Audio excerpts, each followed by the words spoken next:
नमस्कार. आपण पाहत आहात आपला भारत न्यूज. अमरावतीतील जिल्हा महिला रुग्णालयाच्या नवजात शिशु अतिदक्षता विभागातील आगीच्या घटनेची आता राष्ट्रीय मानवाधिकार आयोगाने गंभीर दखल घेतली आहे. 24 ऑगस्ट रोजी झालेल्या या दुर्घटनेत 3 नवजात बालकांचा मृत्यू तर 4 बालके जखमी झाली होती. व्हेंटिलेटर मशीनमध्ये झालेल्या स्फोटामुळे आग लागल्याचे सांगितले जात आहे. या घटनेचे वृत्त आपला भारत न्यूजनेही यापूर्वी दाखवले होते. या प्रकरणातील मंत्र्यांची प्रतिक्रिया आणि घटनेची माहितीही आपण आपल्या प्रेक्षकांपर्यंत पोहोचवली आहे. आता याच प्रकरणाची राष्ट्रीय मानवाधिकार आयोगाने म्हणजेच NHRCने स्वतःहून दखल घेतली आहे.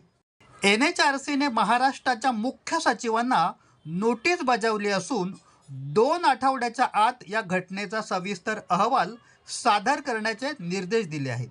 या अहवालात जखमी बालकांची प्रकृती आणि सरकारने जाहीर केलेल्या भरपाईच्या वाटपाची माहितीही मागवण्यात आली आहे. या प्रकरणातील पुढील चौकशी आणि अहवालाकडे आता सर्वांचे लक्ष लागले आहे. अशाच प्रकारच्या ताज्या घडामोडी पाहण्यासाठी पाहत रहा भारताचा बुलंद आवाज, आपला भारत न्यूज. सत्याचा ध्यास, जनतेचा विश्वास.